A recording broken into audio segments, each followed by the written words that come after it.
Bonjour tout le monde, aujourd'hui on va parler du footprint. Si vous avez un peu entendu parler du footprint sans savoir ce que c'est, ou en ayant vu quelques vidéos, ce que je vais faire c'est que je vais reprendre depuis le début comment ça marche. C'est pour ça que j'ai un graphique et un carnet d'ordre. Bon, aujourd'hui on est dimanche donc il n'y a rien de il y a pas de. Enfin, le carnet est vide quoi. Et, euh, et l'idée c'est de comprendre comment ça marche. Euh, Dans un carnet d'ordre, on a au-dessus du prix tous les ordres des gens qui veulent shorter le marché. Et en dessous, on a les ordres des gens qui veulent acheter le marché. Donc jusque-là, rien de compliqué. Les acheteurs. Et là, on a les vendeurs. En fait, quand on veut faire monter le marché, ce qu'il faut, c'est acheter chaque case. Donc s'il y a un ordre, bon bah il faut deux ordres au marché pour consommer le premier et passer au deuxième. Donc là on va être sur un uptick. Et pareil pour descendre, donc il faut, s'il y avait un ordre ici, donc voilà, on va frapper cet ordre-là pour passer de cette ligne-là à celui-là. Et si on veut passer à celui-là, donc il faut deux ordres, donc pour arriver ici. Et ça fonctionne comme ça.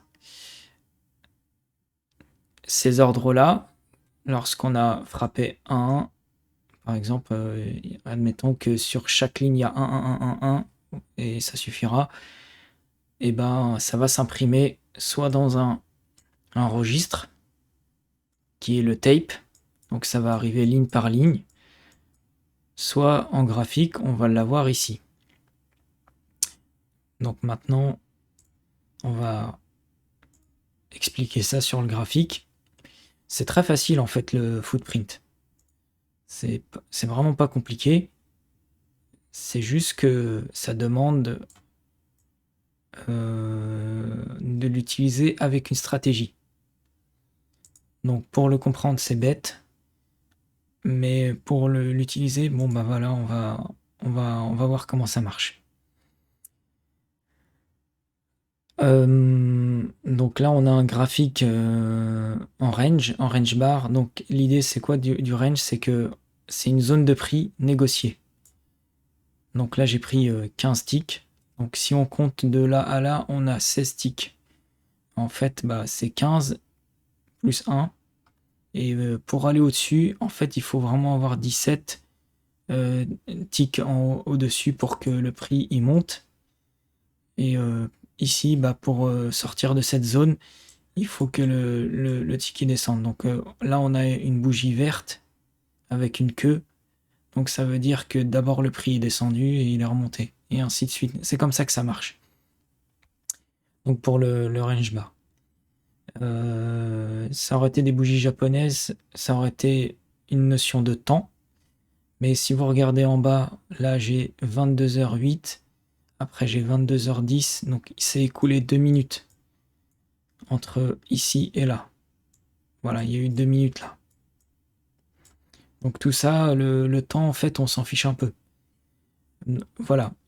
Donc j'ai que ça soit en bougie japonaise ou bien en bougie range bar ou en point et figure, c'est pas le problème. Le principe est toujours le même.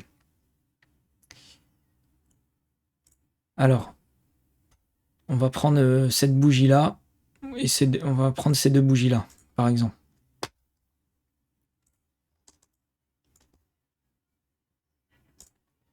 Vous voyez, alors le footprint il se lit bah, comme un carnet d'ordre, il se lit en diagonale.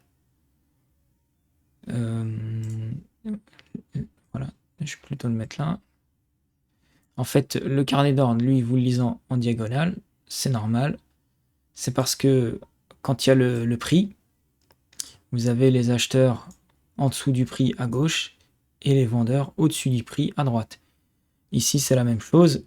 On a les acheteurs et les vendeurs qui vont s'imprimer aussi en diagonale. Donc ici, j'ai eu une vente de 1 et ici, j'ai eu 3 achats, pardon. Donc, pour imprimer 3 ici, il a fallu qu'il y ait un acheteur au marché. Donc, tu peux pas savoir d'où il vient. C'est juste que tu as un acheteur, pardon, qui a pris la décision d'aller prendre les 3 ordres à la ligne du dessus. Donc pour passer encore au-dessus, il y a eu un acheteur qui est parti choper l'ordre là, et on monte comme ça. Voilà. Donc là 1, pour ici 1. Là c'est 3, et pour aller encore au-dessus, c'est 5. Pour pouvoir imprimer des ordres à gauche, il a fallu un vendeur, une personne qui short le marché, qui short le bid, enfin qui frappe le bid au marché. Donc pour imprimer 9, il devait sûrement y avoir 9 ordres en attente pour aller les imprimer. Et pour arriver au dernier, il y en avait 1. Et c'est comme ça. Donc en fait, soit tu as une liste qui sort, qui se déroule, et ça on appelle ça le tape, soit tu as des bougies sur graphique et tu as des impressions. Et donc le marché, tu le lis toujours en diagonale. Donc là, on a un marché qui est plutôt haussier, donc 3 contre 1. Après, bon, là, on a 9 contre 1. D'ailleurs, il devrait y avoir une imbalance. Ensuite, tu as 5 contre 0. Donc là, le marché est plus acheteur. Là, sur cette ligne-là, on est vendeur. Là, on est encore une fois acheteur. On est acheteur. On est vendeur. On est acheteur. On est vendeur. Donc là, il marque une imbalance aussi. Alors, voilà. Ce qui est étonnant, c'est que pour 1,5, il ne marque pas... enfin, voilà, c'est un peu étonnant. 14-17, acheteur. Donc, ça commence à s'égaliser. En haut, bah, tu vois, là, il y a un peu plus de vendeurs. Donc, 10 contre 9. 0-0. Ensuite, là, il y a un gap. Ensuite, tu as 13. Et en face, tu as des frappes... vendeuses qui ont commencé ici, mais du coup, tu vois, en fait, à mon avis, ça doit se reporter là, tu vois. Ça continue à monter, voilà. Et après, là, il n'y a rien du tout. Et du coup, le marché, il redescend. Alors, le fait que moi, je passe de là, je fais un raccourci. Je vais pas vous induire en erreur. C'est juste qu'en fait, dans le système, que ce soit des minutes et tout ça, il se peut, par exemple, pour imprimer 10, ici, ça s'est fait en 2 ou 3 ou 4 fois. Ou bien tu peux avoir 10 d'un coup. Là, on ne le sait pas, il aurait fallu être présent et contrôler, en fait, comment ça s'imprime. Par exemple, la bougie, là, elle est haussière. Peut-être que pour arriver à 13, ça s'est pas imprimé d'un coup, quoi, tu vois. Donc là, il faut faire attention à ça. C'est la bougie, là, elle est figée, c'est le passé. Ça c'est voilà, l'histoire, elle est écrite de cette manière-là. Il n'y a rien de plus, quoi. Donc voilà, le footprint, c'est vraiment ça. Ensuite, dans les logiciels de footprint, en tout cas avec NinjaTrader, on a un volume profile ici. Ici, en jaune, on a le POC. Le POC qui s'appelle Point of Control. Le point de contrôle, c'est vraiment l'endroit où il y a eu le plus d'échanges. En fait, ou le plus de volume. Bah, pas le plus d'échanges, ouais, mais plus de volume en fait. Et parfois, des fois, il y a des doubles POC dans les bougies. Hein, tu as un puck c'est jaune ici, et puis c'est jaune là, par exemple. Ça arrive, on peut le voir. Donc le footprint il se lit comme ça. Donc avec NinjaTrader, on peut soit mettre des bougies avec des couleurs rouges pour baissier ou des couleurs vert, enfin voilà, des couleurs de bougies. À l'intérieur, il y a des fonds verts et rouges. Ça, c'est juste pour te dire qu'en fait, la zone de prix, elle est baissière ou haussière. Mais bon, c'est pas un truc super important à prendre en compte. Et pour continuer, à partir de là, il en découle des stratégies. Donc, selon le type de graphique qu'on met, soit on est en time frame, donc on est en volumétrique classique. Donc, si par exemple, je me mets en volumétrique 15 minutes. Donc, à partir de ce moment-là, on va faire un travail d'étudier le graphique pour un swing, future swing par exemple. Donc là, on est un peu comme sur les bougies japonaises, sauf qu'on étudie un petit peu plus les volumes. On voit les zones qui sont haussières.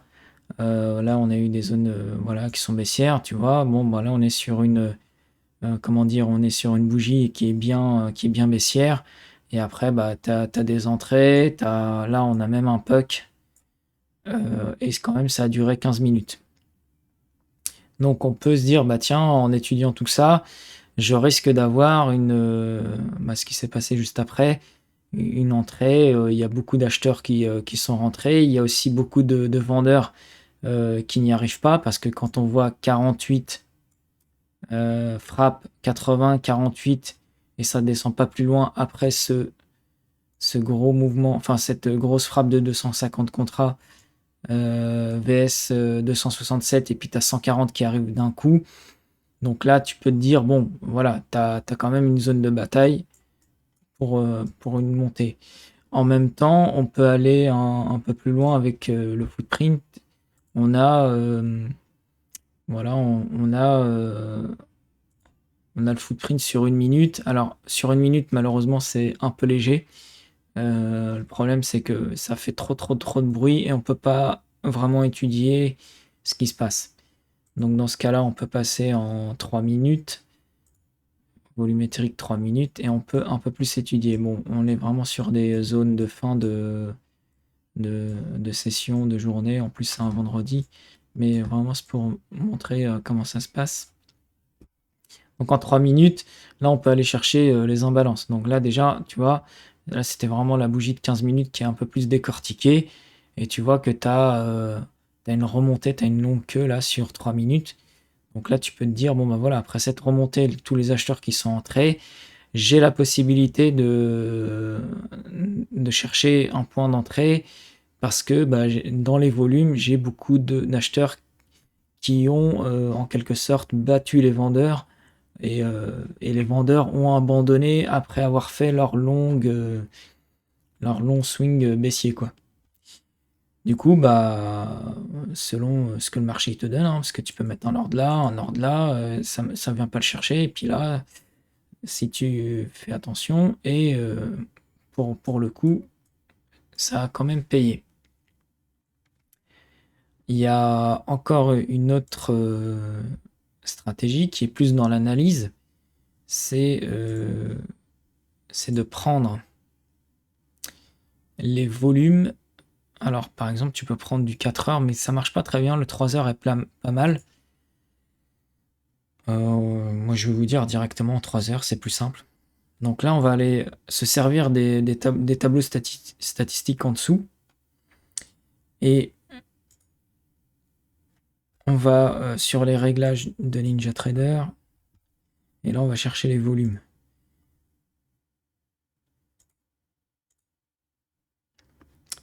Donc, tu as 18 heures, 18 heures. Bon, voilà. Alors, c'est un réglage en 3 heures. Donc, il prend toujours l'heure de fin pour te dire que c'est de 15 heures à 18 heures. Donc là, 18h, ça veut dire bah, la séance, c'est celle-là en fait. C'est celle-là pour cette bougie-là. Cette bougie-là, c'est cette... En fait, cette bougie-là, c'est cette zone-là. Donc il faut le lire comme ça. Et là, ce que tu fais, c'est que tu vas faire des... Tu vas tracer des zones en fait.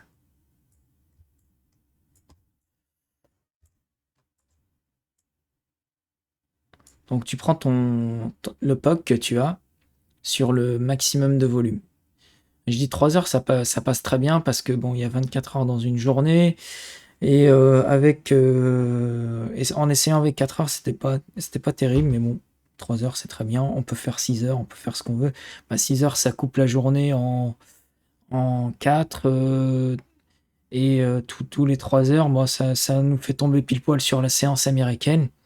Et si tu remarques bien, bah, c'est de séance américaine à séance américaine. Et du coup, là, tu vas tracer un trait. Tu vas chercher le prochain.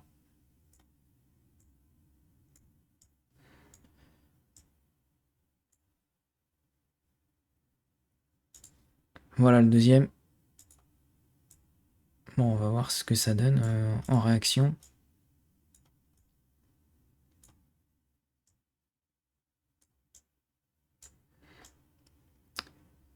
Voilà.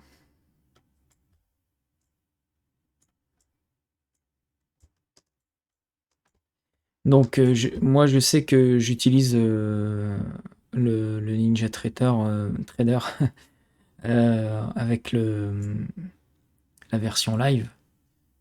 Mais il y a des logiciels qui, en tant qu'indicateur, qui le font, quoi. Donc voilà, bah là, je vais aller sur, par exemple, je vais aller sur du 1 minute, je vais faire plus simple. Je vais aller sur du 1 minute. Ok. Ok, 10 jours. Voilà.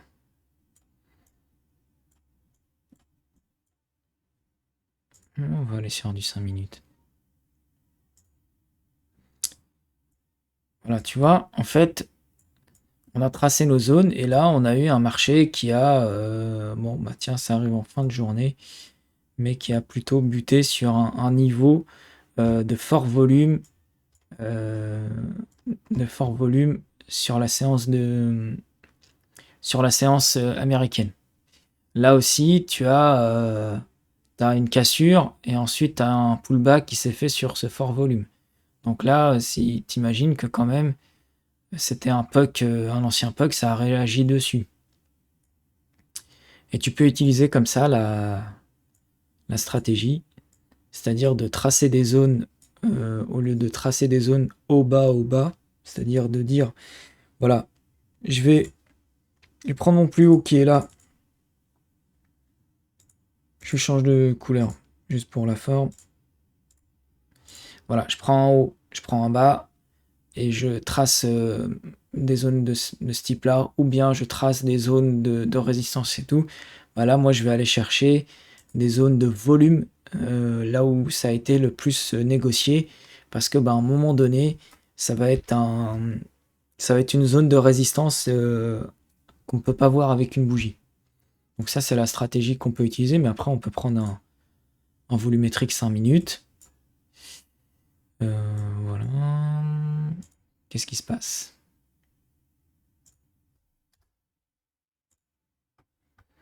Voilà. Donc là, pour la dernière journée, dernière session, 22 heures et tout ça, tu vois, en fait, quand même, ça marche pour le coup. Parce que en trading, rien n'est acquis. C'est pas parce qu'on parle d'une stratégie que ça va marcher à tous les coups. Mais voilà, on revient sur un puck. Et on a une queue. Donc voilà, on a tenté de dépasser, ça n'a pas marché. Et beaucoup d'acheteurs se sont placés par là. Donc vous pouvez essayer cette stratégie, à savoir est-ce que ça va fonctionner de votre côté. Moi je l'ai appris comme ça. Je l'utilise pas forcément parce que je suis plus sur le carnet et le tape. Mais voilà, ça peut bien marcher parce que du coup, on est sur sur une autre façon de gérer que sur le fait d'avoir des bougies japonaises. On ne voit pas ce qui se passe à l'intérieur de la bougie, on ne voit pas les intervenants, comment ils réagissent, à quel endroit c'est un peu vide. Ben, par exemple, tu vois, là, c'est pas très très rempli. Mais bon, quand c'est pas rempli, c'est que le prix, il fuse, hein, ça va très vite. Et puis dès que ça commence à se remplir, c'est que là, il y a un ralentissement du prix, il y a une force contraire qui se met en place et c'est ce qui s'est passé. Pour terminer, je fais un rapide tour sur ce qui se passe en dessous. Ce sont les deltas, les machins et tout ça. Je vais pas tous les expliquer parce que honnêtement, je les connais pas par cœur et j'utilise pas tout. Mais voilà. Donc en dessous, on a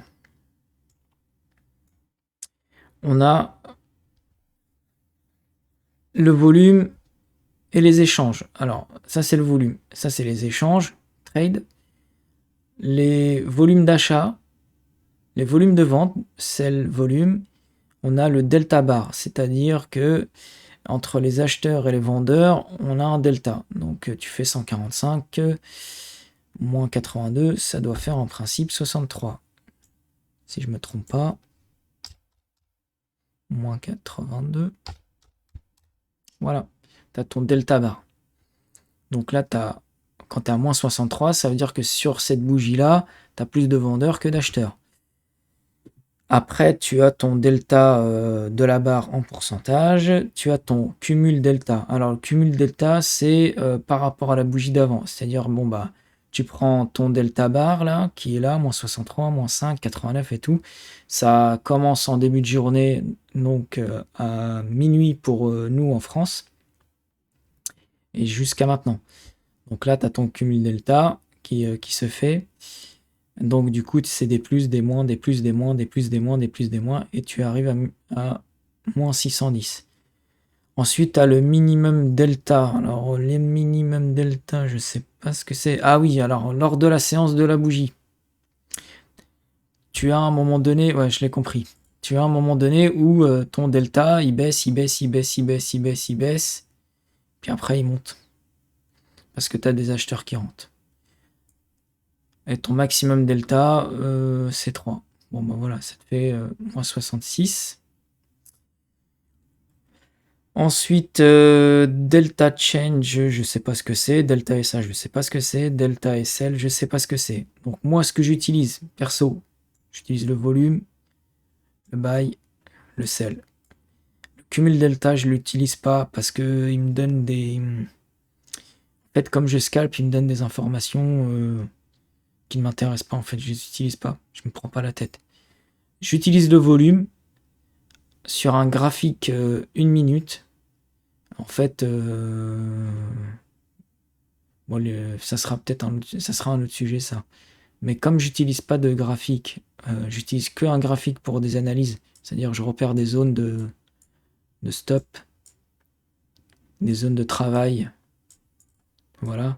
Donc moi, ce que je fais, c'est que mon graphique, en tout cas, il est comme ça. Donc il n'y a plus de graphique. Et j'utilise ces trois-là. La seule chose que je veux voir, parce que j'ai pas d'autre moyen de le voir, c'est sur 1 minute combien j'ai de volume.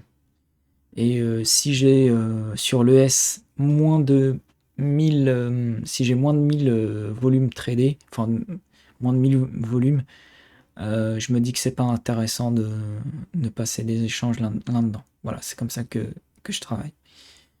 Au-dessus, bah, ça commence à être intéressant. Donc voilà, c'est des conditions de se dire, voilà. En dessous de 1000, si je suis le matin, par exemple, je trouve ça normal.